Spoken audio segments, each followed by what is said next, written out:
ஆண்டவராகிய இயேசு கிறிஸ்துவின் இனிய நாமத்திலே ஸ்தோத்திரத்தை தெரிவித்துக் கொண்டு உங்களுக்கும் எழுந்து நாட்களிலே என்னுடைய வாழ்த்துக்களை தெரிவித்துக் கொள்கிறேன்.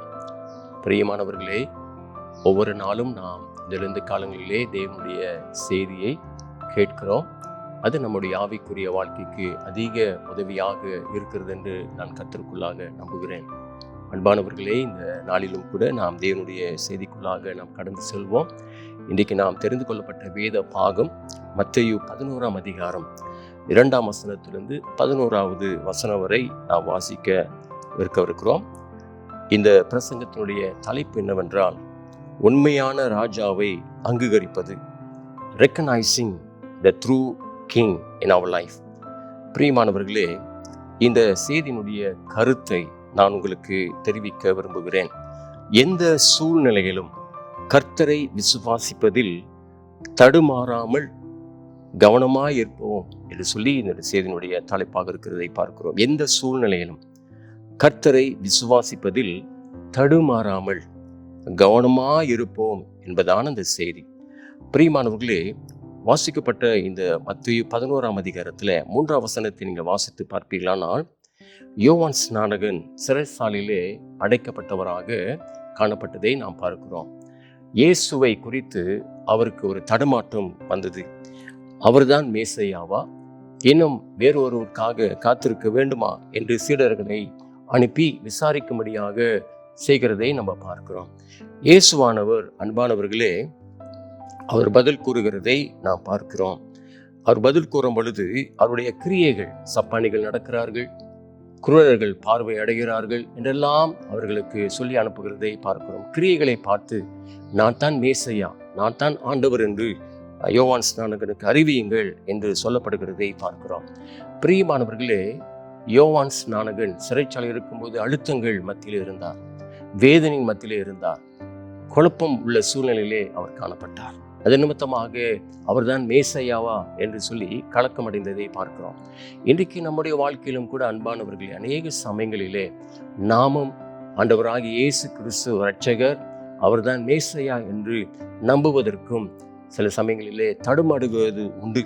ஆனால் இந்த நாட்களிலும் கூட ஆண்டவராகிய தேவன் இன்றைக்கு உன்னை பார்த்து, என்னை பார்த்து சொல்லுகிறார், என்னுடைய கிரியைகளை பார்த்து அவைகளை நம்புங்கள், என்னை நம்புங்கள் என்று ஆண்டவர் சொல்கிறதை இந்த நாளிலே நம்ம பார்க்கிறோம். Jesus said, the works you see prove who I am என்று ஆண்டவர் சொல்கிறதை பார்க்கிறோம். இது 4, 5, 6 வசனத்திலே நாம் வாசிக்கலாம்.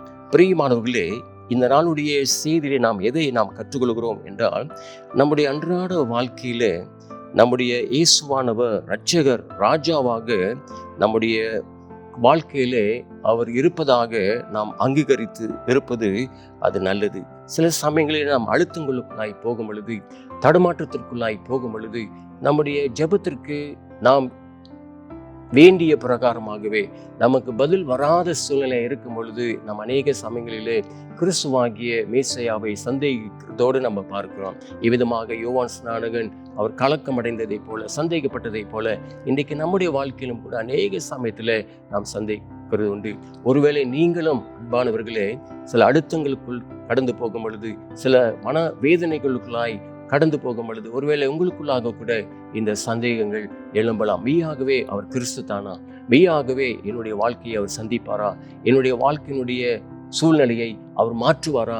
மாறாமல் இருக்கிறதே, பலவிதமான பிரச்சனைகளுக்குள்ளாக நான் வாழ்ந்து கொண்டுதான் இருக்கிறேன், எந்த மாற்றமும் இல்லை என்று சொல்லி உண்மையாகவே அவர் என்னுடைய ஜெபத்தை கேட்கிறாரா? உண்மையாகவே கர்த்தர் எனக்கு ஒரு விடுதலை தருவாரா? அவர்தான் இரட்சகர், மேசையா என்று என்னுடைய வாழ்க்கையில் எப்படி நான் பார்ப்பது என்று சொல்லி ஒருவேளை நீங்களும் அப்படிப்பட்ட போராட்டங்களுக்குள்ளாக நீ கடந்து செல்லக்கூடியவர்களாக இருக்கலாம். பிரியமானவர்களே, 6ஆம் வசனத்தில் வாசிக்கப்பட்ட அந்த மத்தேயு 11ஆம் அதிகாரத்தில் 6ஆம் வசனத்திலே சொல்லப்படுகிறது, Blessed is the one who does not stumble because of me. யாராயினும் கிறிஸ்துவை குறித்து நாம் சந்தேகப்படாமல் நம்முடைய விசுவாசத்தை தடமாடாமல் இருந்தோமானால் அவர்கள் நீதிமான்கள், அதை ஆசீர்வதிக்கப்பட்டவர்கள் என்று சொல்லப்படுகிறதை நாம் பார்க்கிறோம். ஆம் பிரியமானவர்களே, இந்த இழந்த காலத்தில் நம்முடைய வாழ்க்கையில் வருகிற போராட்டங்களை மத்தியிலும் கூட நாம் அவரை நம்புவதும், அவர் நம்முடைய வாழ்க்கையிலே ராஜாவாக இருப்பதை அதை நாம் எந்த முதலையும் மறுக்காமல், சந்தேகிக்காமல் நாம் தொடர்ந்து அவரை நம்புவோம். நிச்சயமாகவே ஆண்டவராகிய தேவன் நம்மை தொடர்ந்து ஆசீர்வதிப்பாராக. வாருங்கள், நம் கண்களை மூடி ஆண்டவரை நோக்கி பார்க்கலாம், ஜெபிக்கலாம். நல்ல ஆண்டவரே, அப்பா, நீர் உண்மையான ராஜாவாக எங்களுடைய வாழ்க்கையில் இருக்கிறீர், எங்களுடைய குடும்பத்தில் இருக்கிறீர், எங்களுடைய சபைகளிலே கர்த்தர் இருக்கிறீர். அதற்காய் ஸ்தோத்திரம். ஆண்டவராகிய தேவன் யோவான் ஸ்நானகன் சந்தேகித்த பிரகாரமாகவே நாங்களும் இந்த லெந்து காலத்திலே ஆண்டவரை சந்தேகிக்காமல் தொடர்ந்து உமோடு கூட நெருங்கி வளவும், தேவனிடத்திலே நெருங்கி ஜீவிக்கவும், தேவனுடைய சத்தத்தை கேட்கிறவர்களாய் கடந்து போக கர்த்தர் எங்களுக்கு உதவி செய்யும்.